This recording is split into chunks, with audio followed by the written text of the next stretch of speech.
United States of America. Third largest country in the world by population.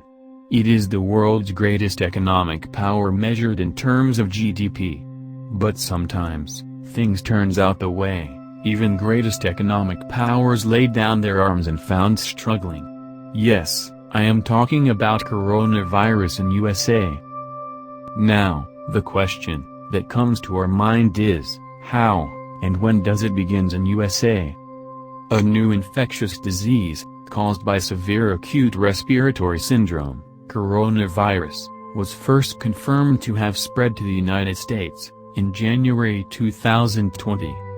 Cases have been confirmed, in all 50 U.S. states, the District of Columbia, and all inhabited U.S. territories except American Samoa. As of March 31, 2020, the U.S. has the most confirmed active cases in the world, and ranks third, in the number of total deaths from the virus. Right now, over 5,000 deaths have been confirmed in U.S., with New York at the top. 1714 death cases are from there, New Jersey at number 2 and so forth. In the early of the month of March, U.S. has the world's highest death rate for the new coronavirus, that is 5.7% compared with a global average of 3.4%. That's most likely, because U.S. health officials have prioritized testing only the most severe cases. United States still probably has not tested, or provided diagnosis, to many patients with mild cases. U.S. officials also said they were working to distribute more tests. Some experts say the United States government should have taken steps, weeks ago, to ramp up testing. To get testing in the U.S. was hard, because, upon advice of Centers for Disease Control, U.S. doctors were following strict protocols for who should be tested. But CDC has changed its standards this week, and now, doctors will decide whether a person should be tested or not. So, viewers, up till now, we have seen how coronavirus enters the United States of America, and how it spreads like a wildfire, preying on people in all 50 states of U.S. Now, we will see what steps government is taking to stop this virus from killing people, not only in United States, but all over the world. The role of a government can be characterized into 4 phases. Initially, the administration publicly treated the virus as a minor threat that was under control, at least domestically, and repeatedly assured the public that the risk to Americans was very low.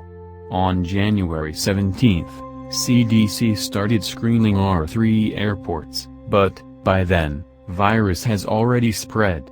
And United States had handful of confirmed cases. In the second phase, the WHO sent hundreds of thousands of tests to many laboratories around the world. But USA administration relied on domestically developed tests. Soon, they realized their kits are faulty, and they cannot proceed with that. This phase lasted through nearly all of February. The federal government took very few actions, indeed some discouraged their citizens from altering their behavior. A third phase began in late February, when the CDC and FDA demonstrated a clear shift in their sense of urgency. On February 29, the federal government signaled that it had begun to recognize and correct for the flaws in its testing regime. Travel bans were extended to foreign nationals who had traveled in Iran. Federal officials worked more concertedly to promote private sector involvement in the crisis response.